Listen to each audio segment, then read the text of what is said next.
And he remembered about 8 minutes before their weekly email was going out that he had outdated next steps and had to get up from the dinner table, go upstairs, update his next steps in real time. My name is Catie Ivey, and I'm the Chief Revenue Officer at Walnut.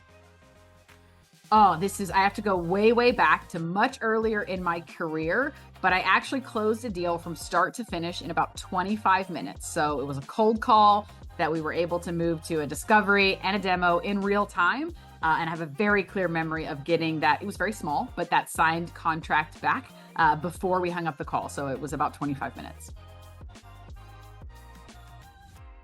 Biggest CRM pain point. Anyone that's been in sales for long probably has a laundry list of things that they maybe do not love about CRM. I would say most of them fall into the bucket of having to manually update data. But just about any rep that you talk to would mention something around next steps.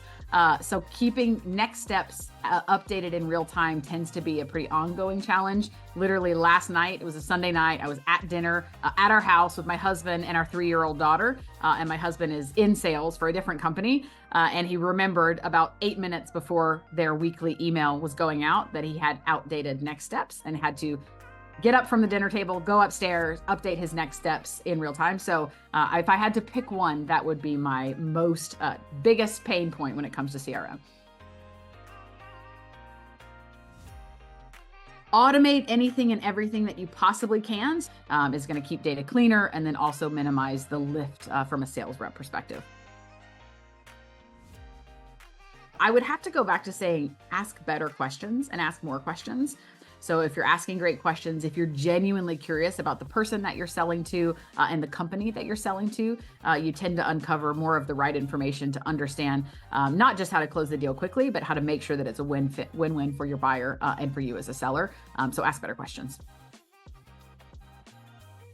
Most executives you talk with will say that they are very much focused on go-to-market efficiency and driving more efficiency across the full funnel.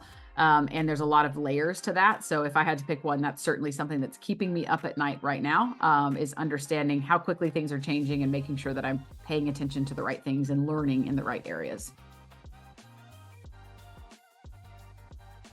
Slack. It's the first thing I check every morning. I also manage a team that works across multiple time zones. So at all points of the day, I typically am behind, but Slack is generally the first place that I'm looking to get caught up on a Monday morning and most mornings.